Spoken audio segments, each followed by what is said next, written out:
Believe in what you're offering. Believe in the programs that you're describing. Believe in the career path, or even a better term would be the life path that you're facilitating for the students that you're engaging. If they can feel that, then they will have a quality experience.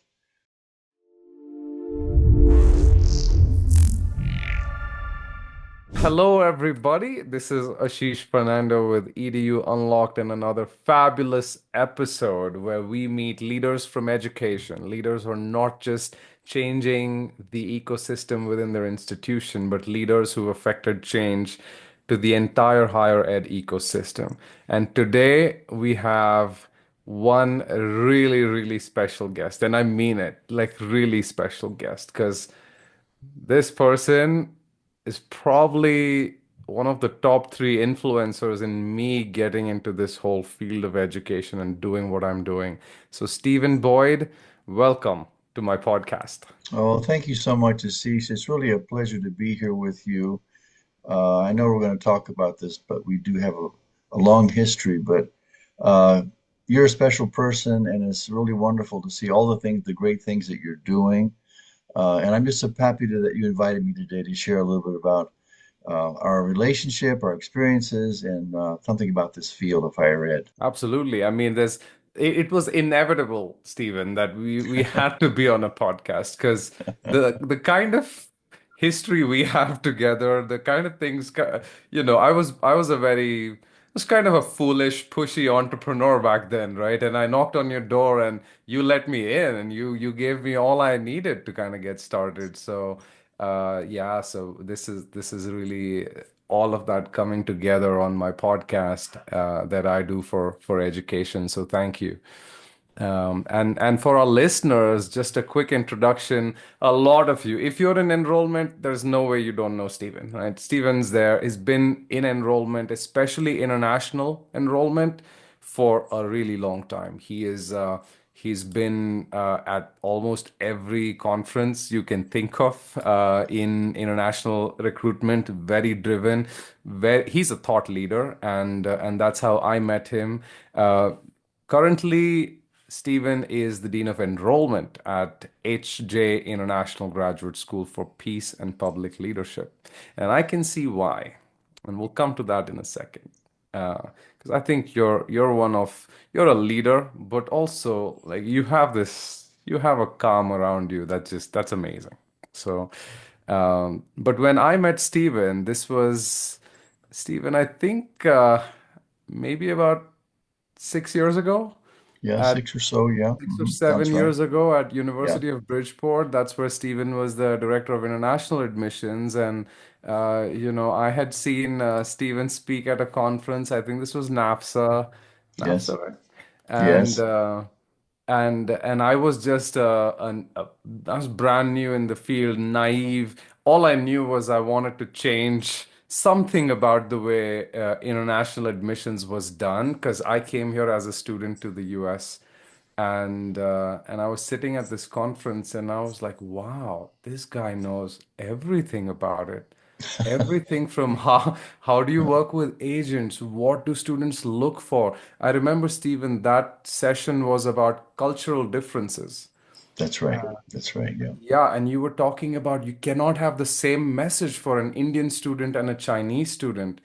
And then you talked about how to bring agents together. So I was like, oh my God, I'm gonna do the that typical thing of giving a business card and saying hi, but I made one change. And I've not, by the way, I've not done this to anybody. Like, trust me, it's just with Steven. On the back of the card, I said, will you be my mentor? And I went there and I said, hi, I'm Ashish. You don't know me. I'm inspired. Turn the card around. I want you to be my mentor. And he said, come see me. And that's how the story started, Stephen. So thank you. Yeah, I remember that very distinctly, Ashish. Um, that was a presentation. I don't remember the title of the presentation at NAFSA, but you were in the audience. I was one of two speakers, I believe, and I was speaking about a topic that at that time and now is very close to my heart, and that is the fact that people who work, particularly in international admissions and recruitment, really need to understand who they're speaking to. And a student is more than a number. A student is not just someone coming to enroll at your school. A student is a human being who comes out of a certain socio-cultural context. And that if we are to be really effective as educators, and I say educators because I think that this area of recruitment and admissions is part of education. We need to really understand who we're speaking to.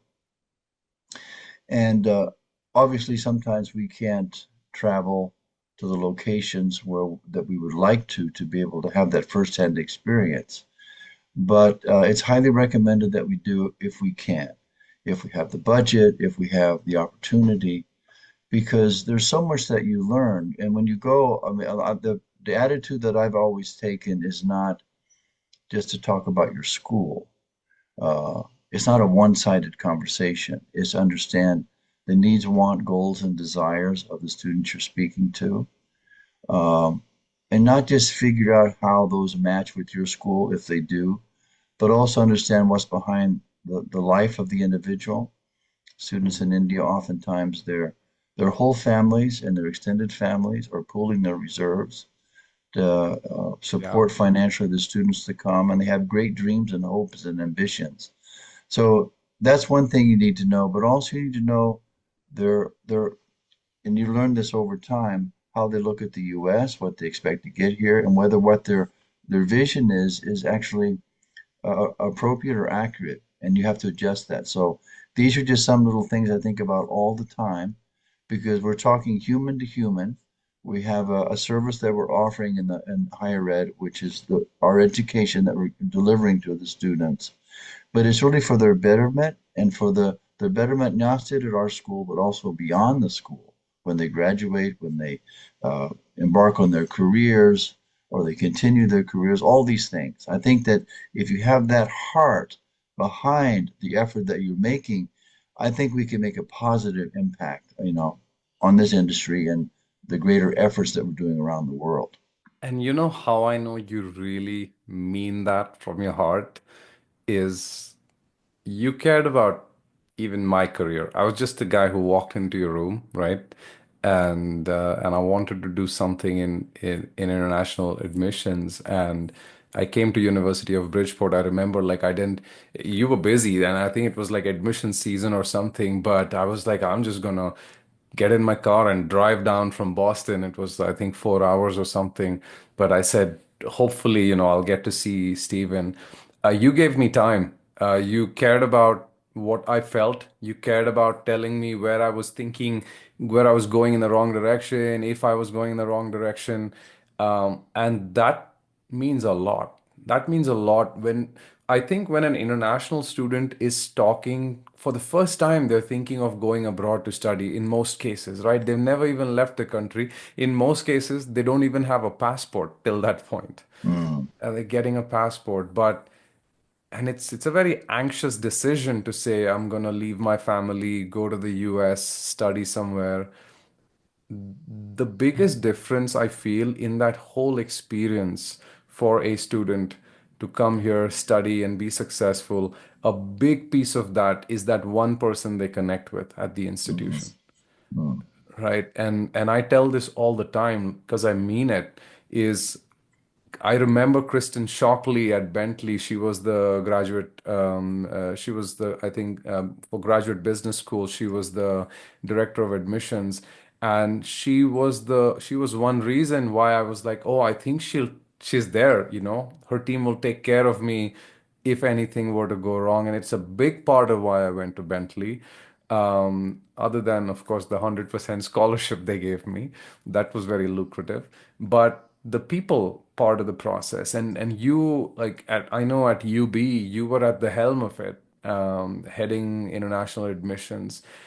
Talk to us a little bit about um, what it means. Like what would be like the top three things you would advise any director of admission, like anybody who's focused mm, on international admissions, right? What are mm. the top three things they have to always keep a tab on? Well, that's a great question. I appreciate you asking that because that kind of goes to the heart of what really interests me. Going back to the fact that behind the name of the person that you're looking at on the application is a real human being with a real life. I think that to the best of our ability, each student deserves our attention. They deserve our engagement. And if we do that, we can be effective, we can be successful. In the admissions offices, as you know, we're extremely busy. And depending upon the school that you work at, the university that you work at, you may have hundreds or thousands of applications each term that you're dealing with. And you can't possibly, in your own mind, you can't really think that you're going to be able to deal with in person individually every single one. But I think it is uh, important to be on the lookout for opportunities that you can take to share with the students. And so when I look at a student that comes into the office like you did and others, that student in my mind represents all the students. They're different individuals, different situations, different countries and whatnot, but at least I can invest in this person and I can do my best to give them time. Uh, we're busy with so many things, but we have to have that human connection. That's what really gives meaning to our work. This industry is all about relationships. There's so many hundreds and thousands of universities here in the United States that offer good education, accredited institutions. And an institution doesn't have to be highly known or highly ranked or well known in a particular field to provide that kind of education to the student. So I think the first thing that I would say to admissions professionals is to believe in where you work. Believe in what you're offering. Believe in the programs that you're describing. Believe in the career path, or even a better term would be the life path that you're facilitating for the students that you're engaging. If they can feel that, then they will have a quality experience. So much of academic success in the classroom and then beyond in terms of their internship and there has to do with the investment that the student makes. And I found that we need to encourage our students to make that investment. And one way to do that is to recognize their efforts, to respect them for it, to understand and to feel, for them and their families. Like you say, maybe they didn't even have a passport when started talking about it, but they're leaving their their own cultural context. They're going to a place that really, in some cases, is totally different from Hmm. what they have experienced before. So I always consider, and I would say this from time to time when I go abroad, no matter what country I'm in, that the students sitting before me are very brave. You're very, very brave to do this. Um, so I think we have to, that's the first thing, have that kind of connection of heart. The second thing I would say, perhaps, to an admissions professional is to get out in the field. If you can, don't sit in your office. You may be required because of limited funds or whatever to do armchair recruiting exclusively.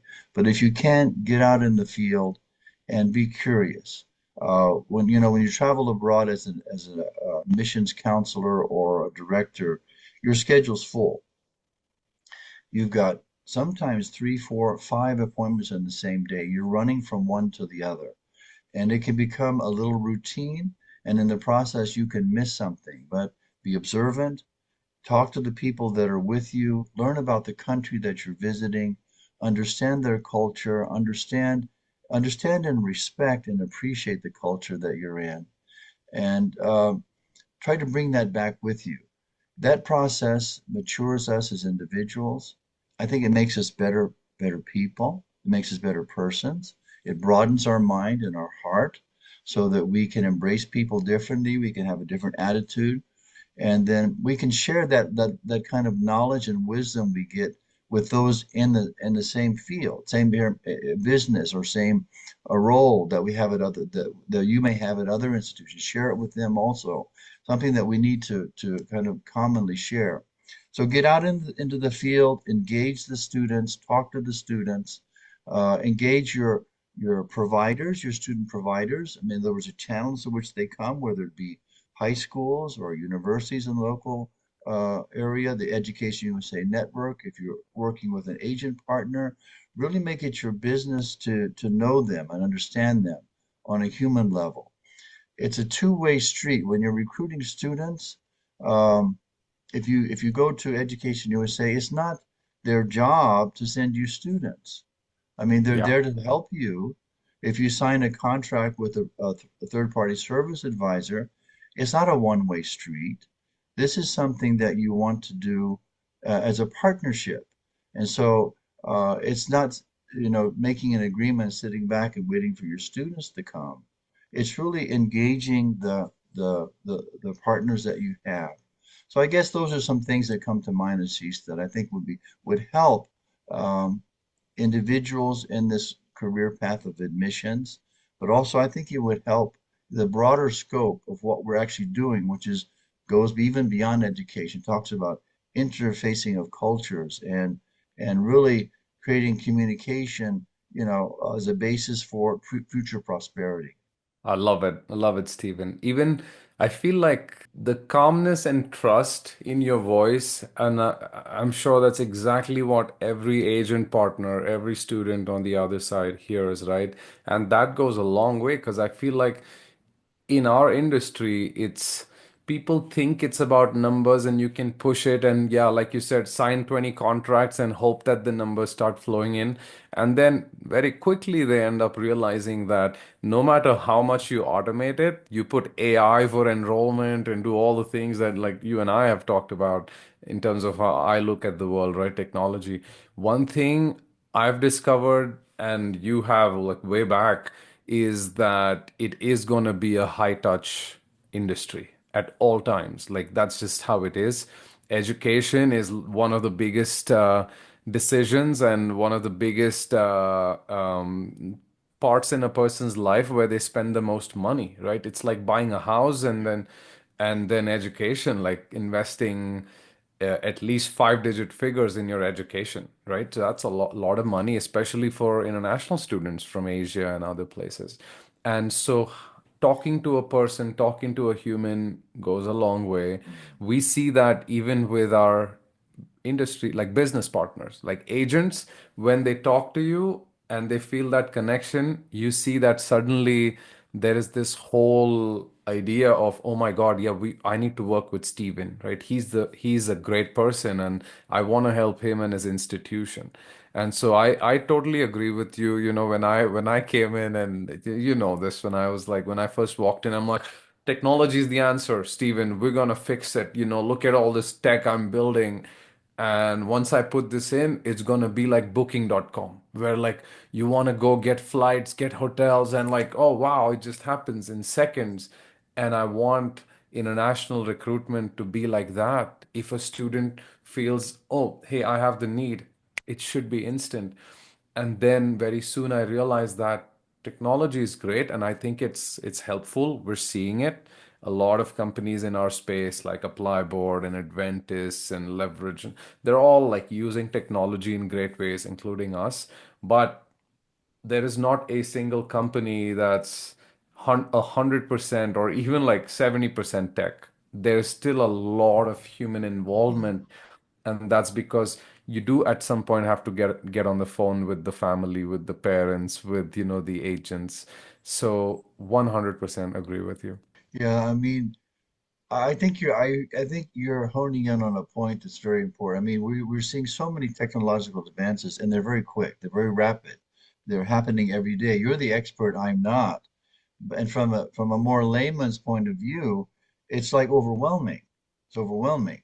And while we're trying to use these tools to communicate better, more effectively reach the student, if we use them only for the purpose of increasing our numbers, but not developing the relationship that we need with our users, which is, I guess, is a way we could talk about our students, the ones who are Yeah. receiving our product, which is our education and the explanation we're giving about it. If we're only doing that, then I think you're not including an element that can allow you to rise above the rest. I think we Hmm. need to be able to use all of to the best advantage possible, the technological developments that we have, which was really the good work that you're doing. But those that are going to be the most successful will not allow that to crowd out, that kind of contact that we need in order for the student to feel appreciated and valued. Because in the end, and I think this has been true for a while.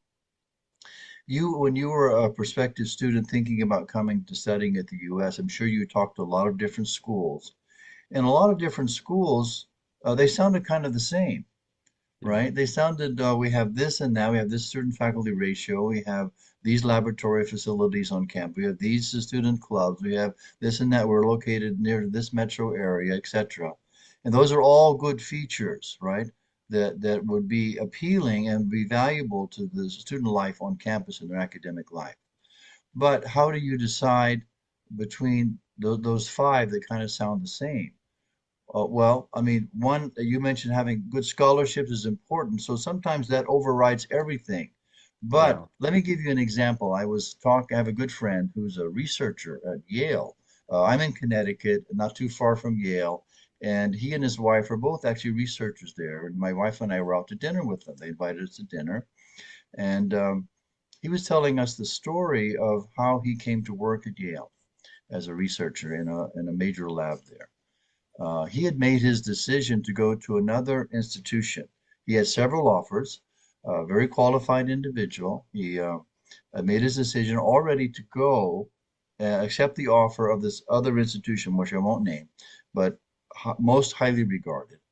Hmm. And for some reason, he felt, well, I'll go. I've made the appointment. I'll go. I'll complete my interview. I'll go there. And in the middle of the interview, the individual who was interviewing him extremely well regarded in his field. I mean, this is not my area. I don't recognize his name, but I guess he's world famous. Hmm. Studied under world, Nobel laureates and someone that is highly recognized in the field of this field of research. And they went through the different, describing the job. And then this gentleman asked him, and what about your family? And how's your family? Do you take time for your family? And so I forget his answer. He said, the gentleman says, you should. And so something in the way that he said that and what he said changed his heart. And Hmm. he decided to back out. He had made a commitment in his own mind. He was going there, back out of that direction and go and study at Yale. Yeah. So this is the human element that makes all the difference. And he hasn't regretted it, of course. Yeah. Uh, how many times will we say, and this is in the professional world, I don't like working at this place. The salary's good, but my boss and this and that and the other, the culture, uh, every culture is different. There's a culture for every individual. But finding that right culture is really important. We talk about right fit from an admissions point of view, but I think we have to help the student find really be welcomed and want to invest and feel comfortable from the beginning. So that human element is really, really important. Yeah, this totally resonates with me as not just somebody in the business and as a student, but also as an entrepreneur, right? Running a business and having employees.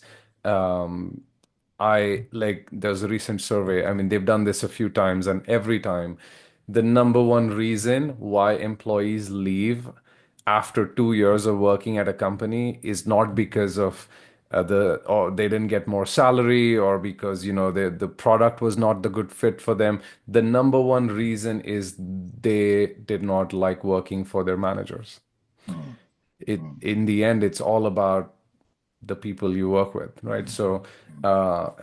and then so switching to kind of work environment, like that's something I always aim for. It's hard because you also have to get work done, and at the same time you have to do it in a way in which you're pushy, but you're also careful to understand people, because in the end, it's we're in the people business. We're all in the people business, right?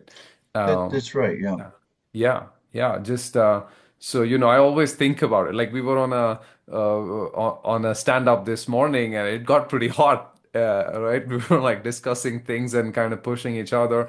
But last evening we went for lunch together, right? And then you have to kind of balance that. Your teams are known to have been there with you for the longest time, especially at UB. I know that. How do you create that balance Oh, for your that's a team? great question. Oh, I love these questions. Thank you. Well, you learn. I don't think, I mean, you can read all these books and everything and get advice, but you just kind of learn to develop the relationship with the people that are working with you. A lot of it has to do with, of course, and this is, you've heard this, hiring the right people. Hiring the right people, though, is not just their CV, their curriculum, their resume. Um, it's also their personality. It's also their willingness to learn, to be involved, to take initiative. All these kinds of soft skills that maybe they are still raw but needed to develop, particularly when they come in as an entry level position. So it's finding someone that you think has is warmth. I think that the kind of teams I've always tried to build are not just good on paper. That when you interview them, you feel like, oh, this is someone that is really going to be engaging and diligent, a kind of an upstanding person that would be an example to others in the office. I always think about those things, not just in terms of how much their production is, but also what kind of person they are. Someone who's willing to share and take responsibility. So um, beyond that, once you have someone on your staff, as a director, I think you need to invest in them. And this is not easy, you know. It's not easy to, and particularly if you're shy or you don't have a lot of confidence, or you maybe you feel like the person that you've hired is actually better than you, who can do a better job than you. How do you kind of allow them the space and the opportunity to grow? I mean, I'm proud to say that we were going through this the other day with another person from my previous institution, and we were kind of remembering everybody who worked in the office because we had a team. In my department at that time, there was probably, uh, in terms of counselors, people who had that role, there's probably 7 people. And then we Mhm. had data entry staff and had graduate assistants there. So maybe a total of up 15 to 17 people. Mhm. Um, so all of those people in their career are in director positions now at other universities, all of them, either Wow. assistant director or director. So I feel really great about that. And uh, that can't happen unless, of course, the person has the drive to want to succeed. But unless in their current position, you give them opportunities to be exposed and to develop their own creative skills. So I'm a international student recruitment advisor at Quinnipiac University right now, and I advise the lady who is the current director of international admissions. Well, she used to work at UB as an admissions counselor. I was her working under me was her first job, and one of the things that I gave her uh, was kind of a monumental task. We were having some issues with Nigerian students at that time. We had a lot of applications, but we turned out later, it was brought to my attention by the dean of students that some of our Nigerian students, they were good academically, but when they progressed in their career, undergrad or grad, they couldn't make the payments, so they didn't have the Mm. money. And so we wanted to look more closely at their financial statements to make sure they really had the money. So I asked her, please check every bank statement and please email the banks and please call the bank managers, and fortunately, this particular lady had an affection for the African region. She had actually been done work there prior to coming to the university as a job. And so she jumped into it. It was not easy in the beginning, but she developed like this network, of contacts with bank managers and assistant managers in the major banks in Nigeria. So that in itself was an accomplishment. The quality of the students financially improved. Our number of applications went down, but the overall net growth in terms of enrollment increased because Increase. the quality increased, and that became quickly known in the market. Well, that was something that added to her knowledge of the region. And so when she traveled on the road, she had some connection there. And of course, that would add it to other features. So those kind of opportunities, you really allow the folks that are working under you to have the opportunity to work in that area. If they invest themselves, it can enhance their professional careers. Not only did she have, gain knowledge and improve her skill set within her office, it made a brighter future for her.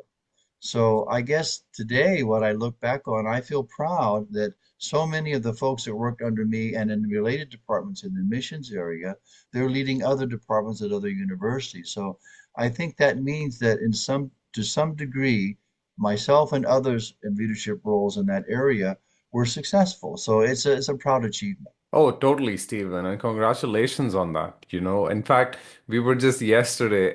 Emily's in the back managing the podcast right now. She actually said this to me, and it's when I interviewed her, and I do this at every interview. When I feel I found the right person, I tell them I think at some point I want you to have a C-level title, just like I have a C-level title, right? And it doesn't come with just years of experience. It comes with the right years of experience, working for the right company, the right people, understanding the right things. So the fact that you say that most of the people who are in that team are assistant directors and directors at other schools tells a lot about your leadership and tells a lot about how you grew that team. And that's really important. And people see that, people value that. Because in the one life we have, if we don't get the right mentor, it can go in a lot of different wrong ways and directions, right? Yeah, and this is not an easy process. I mean, I'm kind of an introverted person, a little bit shy, not easy for me to engage even socially. And I've learned to train myself to do it over the years. But as a director, as a manager in a department, you need to be able to dialogue with the folks that are working on your team. You can't just you have to really engage them. And that means Yeah. sometimes they may have a complaint about you, or they may have an observation, a constructive comment to make about the department. You have to be willing to listen to that. And sometimes you have to swallow your pride and you have to, you know, it hurts. It hurts. You mean that does that mean I'm not doing a good job? Or, you may feel threatened by that person. You may have a person who's a big character working under you. And you may be fearful that, oh, they will rally the folks underneath against me or something like that. You may have these kind of feelings, but in the end, if you're willing to kind of bite the bullet and receive the brunt of whatever that is, sometimes it's an outburst, or sometimes it's a simple comment, in a nice tone, you can grow. And what Yeah. I've learned, and I know you know this, Ashish, that if someone can express whatever's on their mind, good or bad, constructive or criticism, whatever, doesn't matter, they're freer to be able to engage in the environment, and they feel like they're contributing. They feel like they're making a difference there, so they want to stay. And gradually, Yeah. gradually, gradually over time, a combination of activities, meeting regularly as a team, as individuals, you develop kind of um, a connection and a sense of loyalty to one another, where you want to do for the other person, and then you're on the right track. Oh, absolutely. And I totally second that. By the way, I would never say you at some point would be antisocial and shy. Like, yeah, because you're up there talking about things at sessions and we meet at conferences. So yeah, I mean, that's amazing. Wow, I still learn new things about you after knowing you for 6 years. It's amazing. And I was like that, by the way. People think I'm lying, but actually when I came here, yeah, and that's also very cultural, right? In India, Yeah. you don't walk around saying hi to everybody and asking about the weather, like we're not trained to do that. But so it took a little bit of training myself, pushing myself, throwing myself in the water, trying to swim, to Mm. realize that. Oh wow, suddenly you like unlock this new potential inside of you when you Mm, actually connect with people and you're vocal about things. And sometimes my team will say you're too vocal and you have to be, right? Because I'll be in meetings and I'll give instant feedback. And even if it's something I don't like, I'll be very instant about it. That's just mm, how I am. mm, And then I'll forget about it. I'll be like, let's move on, let's do things. But that's those are amazing insights coming from you. Let's switch to, we talked about international admissions, how to deal with students, and how you think about that work. We talked about the team and how you manage teams and how proud you are of the fact that they're reaching all these places and working at institutions, being directors and leading admissions. Amazing. Let's talk about your experience with founders like me and new companies that you see springing up almost every day, and you getting, I'm sure you get hundreds of emails every day, every week. Um, what is your advice to the new me, right? Like mm, me, I did what I did when I started the company, and yeah, and like coming and meeting people like you and learning and trying to understand if I'm building the right thing. I feel mm, there's a lot out there today that just fluff, right? mm, It's mm, there. There are promises of like, oh yeah, we're gonna grow enrollments by 50% and 100%. This tech is gonna change your life. And that's the new world because there's a lot of investment, and for a lot of the newest generation, it's not about working for someone, it's about starting a company. And a lot of them end up in ed tech. So they build education companies. A lot of them end up in international admissions. What is your advice from that shift you've seen? Because you've been in a time when it was not that, mm, right? It was all about let's work for the institution, let's build partnerships, let's go out there, find what we want to do next. Now it's kind of flipped. Now it's like thousands of people hitting you with new mm, companies, new ways of doing things, and you've seen that transition. mm. What is your advice for founders, and where do you think people are heading with all of this? You can't say founders are bad. You have to say founders are good because I'm one. Founders are good. Entrepreneurial spirit is good. Absolutely. I mean, that's where it all starts. You use the word fluff. So, I mean, from sitting on my side of the table, as you said, getting the emails, you can't always know who is writing you from that initial email, but it tells you a lot. And anybody says that we are the leading blah blah blah, and you've never heard of them. Okay, so you know that they're new or they're not serious. They're just trying Yeah. to attract quick attention. Um, so I guess what I would say is two things. One is that sitting on my side of the table, as you are, you're So very sorry to busy. interrupt, by the way. That was such a subtle, important thing you just said there. Yeah. If if your reader's not heard about you and you start your sentence with we're the leading, most innovative, yeah. That's subtle and Yeah, it's fundamental. Yeah, I all mean, right, I think sorry. we aspire to be the leading, so I think if you craft your value proposition statement in a way that gets people's attention, but at the same time, it can be off-putting. Oh, I've seen this, there's nothing different about that. Or you're just too busy. So let me give you an example of maybe that will illustrate the point. There was a company like not exactly ed tech, but a service provider in the student industry. Um, a young lady, very well inspired, with a good sense of wanting to do something good for students, began a company. And I don't remember how we first connected, but uh, she would come to the office and on her trip from abroad to the U.S. and would talk about her product. And honestly, her product was interesting to me, but I had no money in my budget for that. But I said, what I can do though is I can offer you some insight, what I think you can do to improve your product so that you can be more effective and more successful. So she liked that idea.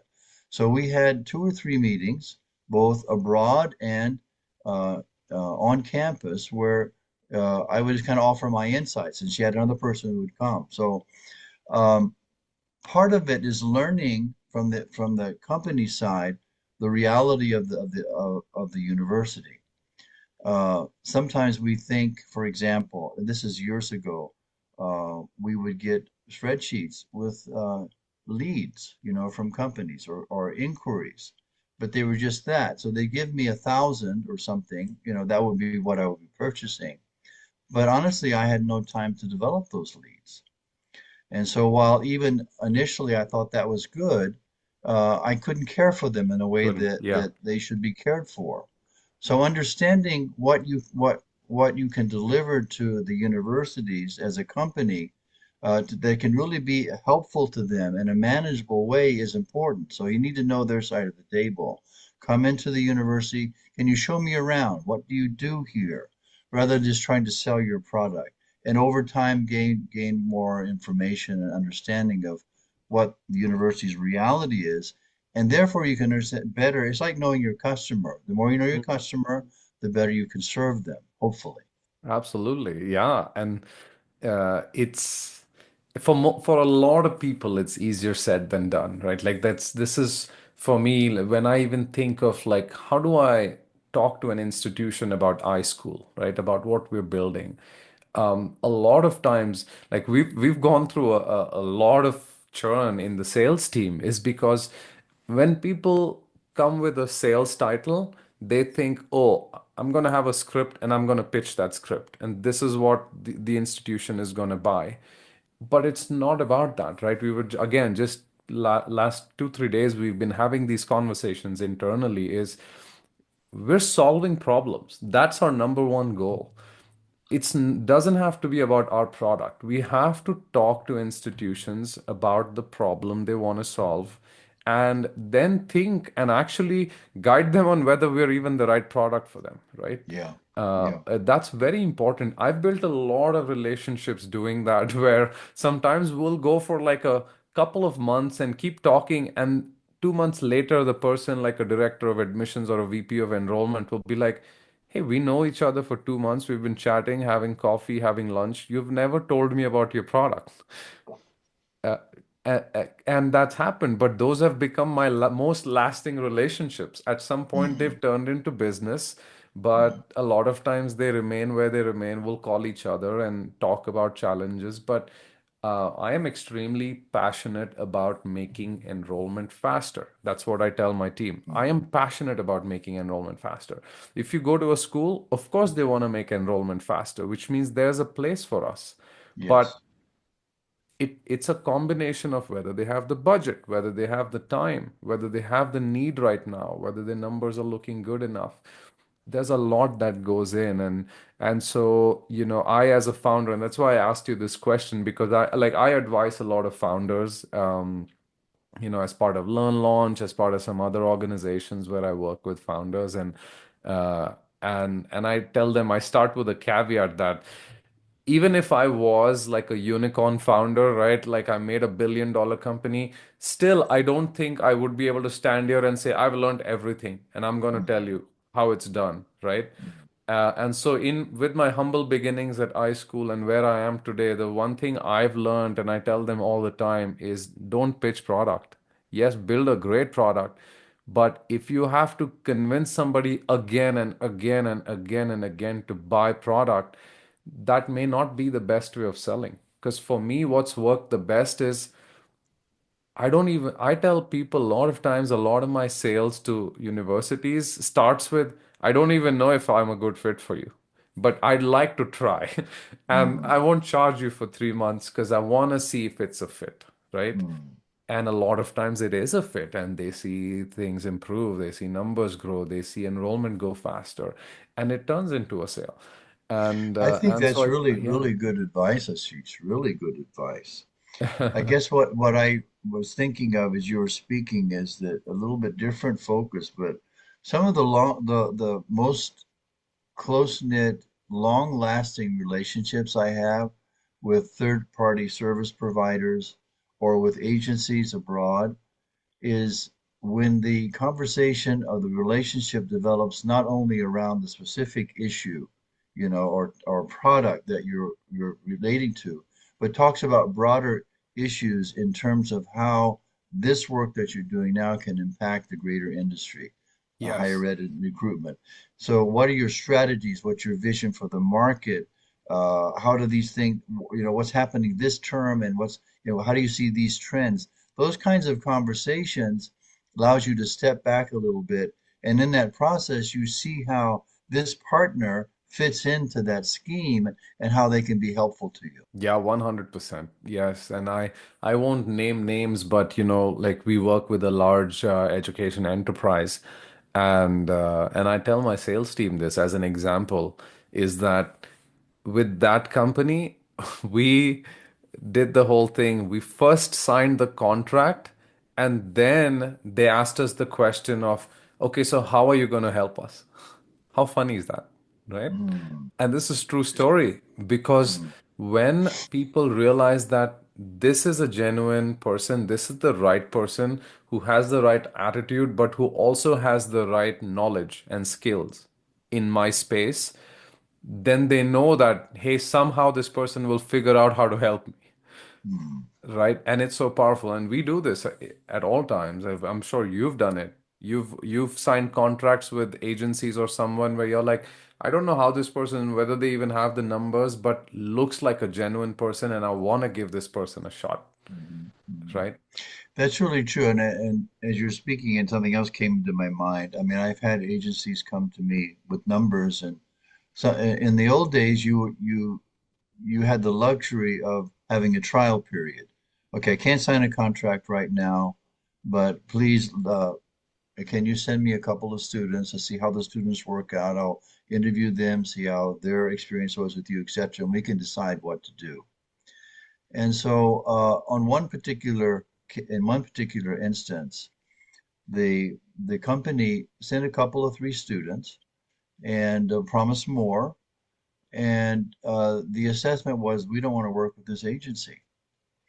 Um, there's a temptation, that as an admissions officer, that you want to have more enrollment, but no more enrollment in and of itself is not necessarily good. You want to have Yeah. the right partners because you're known by your partners too, and you're known by the students that come through those partners. So I met him at a conference. We ran into each other, and he was kind of expecting we would finalize the deal. And I said, "No, I'm sorry, we're not interested in working with your company." And he was shocked, Mm-hmm. you know. And he said, "But we have students." I know that, but thank you very much, but we're really not interested right now, Yeah. you know. So that's another point to keep in mind. Absolutely, absolutely. I think, in education, it kind of just summarizes where we started is it's a relationship business, and you feel it's gonna be that way for a long this time? I do. I think Yeah.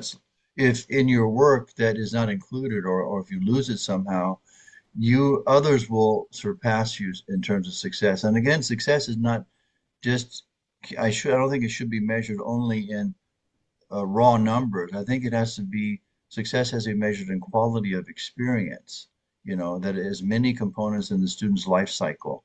So yeah, I think it's always going to be like that. Um, in the end, those that have that will excel where others can't. That's amazing. Listen, Stephen, thank you for this. This has been amazing. And don't blame me if you have more founders in the next few weeks reaching out to you. Hey, we listened to Shish's podcast. Looks like you can help. Because you have been very, very important and critical in my way of looking at our industry. Um, we've now since then we've launched another product, and we're doing different things, but international admissions is still a part of our company because that was the founding mission, right? And we started there, and the goal was to replicate what happened to me and my life in the United States, right? It turned 180 literally the minute I landed here, Mhm. studied here, found my first employer through Bentley, found my first investor through Bentley, found my first customer for iSchool was Bentley. My wife is from Bentley. It's just, yeah, it's surreal, right? And so that's part of our mission. We've launched another product where we're now helping schools just looking at their funnel, just do enrollment automation and all of that.